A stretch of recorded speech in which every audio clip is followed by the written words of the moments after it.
Hello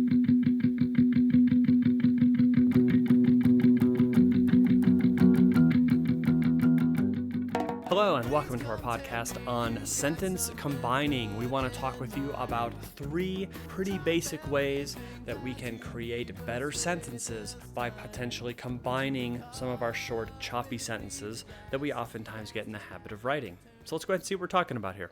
So take a look at this series of short sentences. Toad saw the list. It blew away. He chased after it. The wind was strong. Toad was mad. The list was gone. Or perhaps, he came in. He saw the gun. The shot rang out. He fell. The gun dropped. Blood was spilled. How do those sentences feel? What is the effect of the pace of those sentences? Well, when you read them, they feel relatively fast. It's short. It's choppy. It is always in the format of subject, then verb, then object. There is no meandering pace to them. It seems like you're just being hit over the head with a list. This happened first. This happened next. This happened third. They have a rhythm to them, that's true, but the rhythm seems to be very fast. And so there are times where we want to slow that pace a little bit. We want to slow that pace so that your readers have time to think and digest and appreciate your message, but also how you share that message. And so there are many options of adding sentence variety in English. We're going to talk about 3 because this builds on our previous podcasts of clauses, then phrases, then the idea of the run-on sentence. So if any of this seems like we're jumping a little bit too far too fast, please review some of those other podcasts. Understand those grammatical structures first, and that will help you understand this podcast a little bit better. So the first method that we're going to talk about to combine sentences is the idea of subordination. Now looking at the root, we have sub. Sub means under or less than. And so in grammar, a subordinate clause is a part of a sentence that is grammatically less important than the main clause. A subordinate clause acts like a dependent clause, meaning it cannot stand on its own. This clause must be stuck to an independent clause in order to form a complete sentence. And so oftentimes, subordinate clauses or dependent clauses are formed with those conjunctions of aubis. Words like always, almost, while, when, until. Words like that. So when those are starting a clause, they are creating a subordinate or dependent clause, and therefore they need to be stuck to another complete sentence. So let's go back to our example. Toad saw the list. It blew away. He chased after it. The wind was strong. Toad was mad. The list was gone. What if we took some of those short sentences and changed them so that we could combine them, maybe 2 sentences into one longer one? So for example, when Toad saw the list, it blew away. Unfortunately, while he chased it, the strong wind was blowing, and it angered Toad. Now, yes, we've changed a couple words. We've changed mad to angered. We've changed the order of some of these small sentences, and that's totally okay. But what we have done is we've taken some of those previous standalone short sentences and made them into subordinate clauses and then combined them with another independent clause. Look at that first one.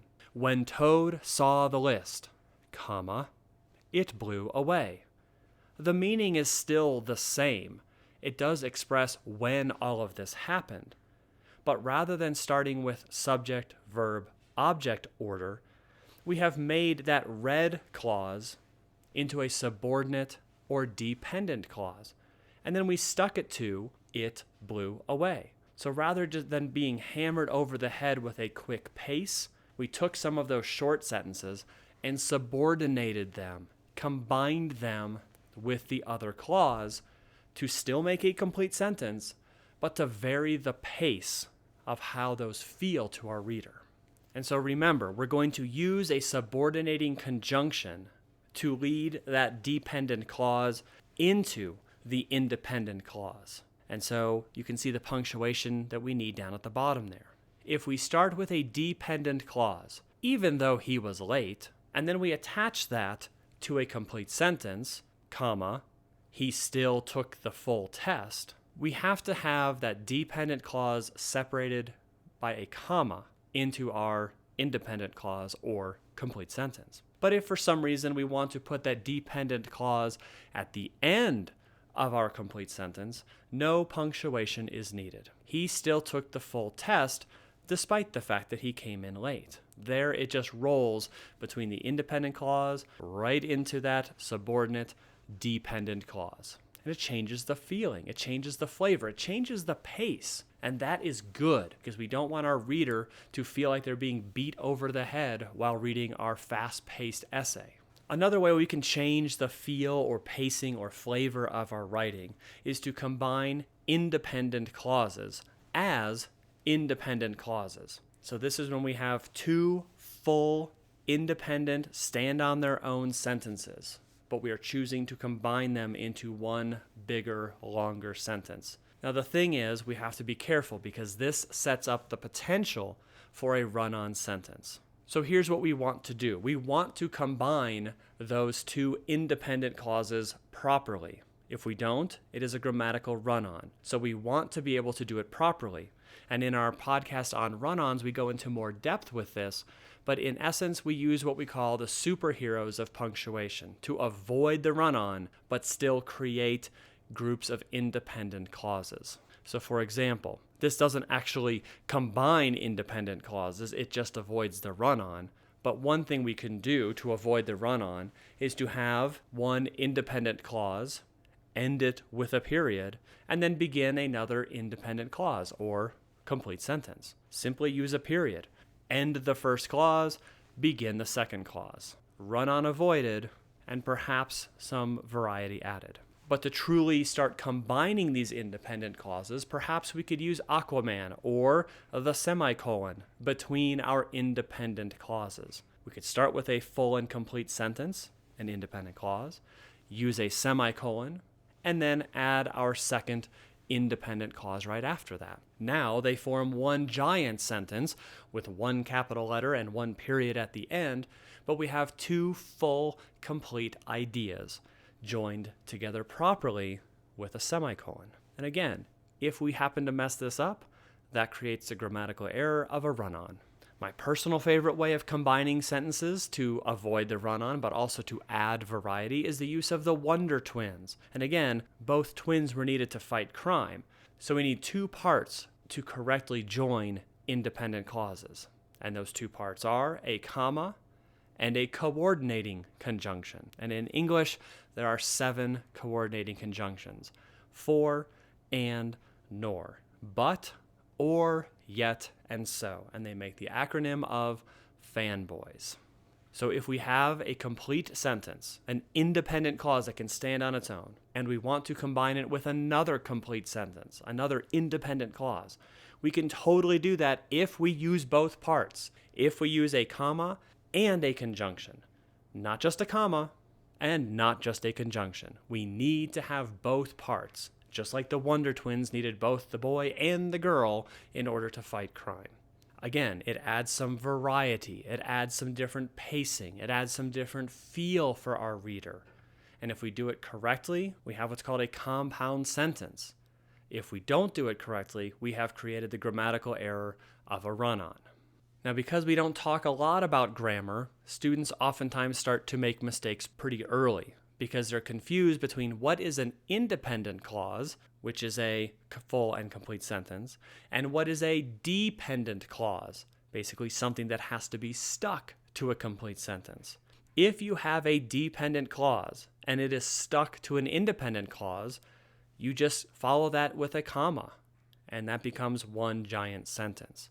But if what you have created are two independent clauses and you've stuck them together, you might have a run-on and you might have to either split them with Superman, join them with Aquaman and the semicolon, or join them with the Wonder Twins, the comma and the conjunction, in order to do it properly. Perhaps go back to our clauses and phrases podcast to make sure that you truly understand what these are and how they're different grammatically.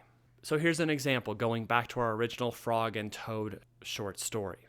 But now we have combined them with the Wonder Twins and, in a couple occasions, with the semicolon. Toad saw the list. It blew away. He chased after it. The wind was strong. Toad was mad. The list was gone. And then the rewritten example. Toad saw the list, comma, but it blew away. He chased after it, comma, but the wind was strong. Toad was mad, semicolon, the list was gone. It changes the pace, it changes the feel, it changes the flavor of those short, choppy sentences. We've combined them into longer sentences properly, either using the comma and the conjunction or the semicolon. And this is what we're after, changing the feeling, changing the flavor, changing the pace, so that our readers don't just get beaten over the head with short, choppy sentences for an entire essay. The third way we'd want to talk about combining sentences and then therefore adjusting pace is to create a phrase. If you don't remember what a phrase is, you can always visit our podcast on phrases. But in short, it is a group of words that travel as a unit. They do not have a subject and a verb, therefore they cannot stand on their own. And so the phrases we have talked about are the prepositional phrase, the gerund phrase, and the infinitive phrase. Go back to our selection of short, choppy sentences. Could we take some ideas in either one of those, craft them into a phrase, and then stick them to a full and complete sentence to add variety? For example, Toad saw the list blowing away. To get the list, he chased after it. Flowing away from the strong wind, the list was gone, and Toad was mad. That just feels different. We have some different paces in there. That first sentence, we've added blowing away. We've added a gerund phrase rather than two sentences. In the next sentence, to get the list, we've added an infinitive phrase rather than having two short, choppy sentences. Flowing away from the strong wind is another gerund phrase. So again, rather than having two short, choppy sentences, we've taken some of the ideas, some of the words, reformatted them into a phrase, and then properly joined them with a full and complete sentence. Changes the feel, the flavor, and the pace. And that's what we're after here. So here are some examples that you can practice with. Most of these are run-on sentences. Somebody has tried to combine two full and independent clauses, but they have done it incorrectly. So go ahead and challenge yourself a little bit here. Can you punctuate each sentence correctly? Where would you split these clauses? Or where would you add a semicolon? Or where would you add the Wonder Twins of a comma and a conjunction in order to avoid the run-on and add sentence variety?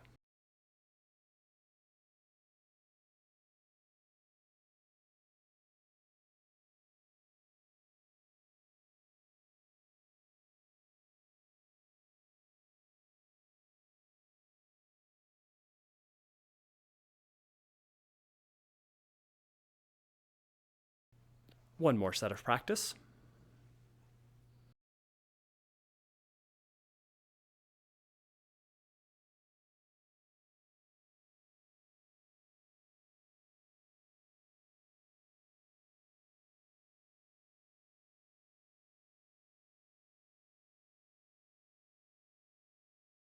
And so in sum, if we have two complete sentences, we can't just jam them together in order to create better pacing and flow.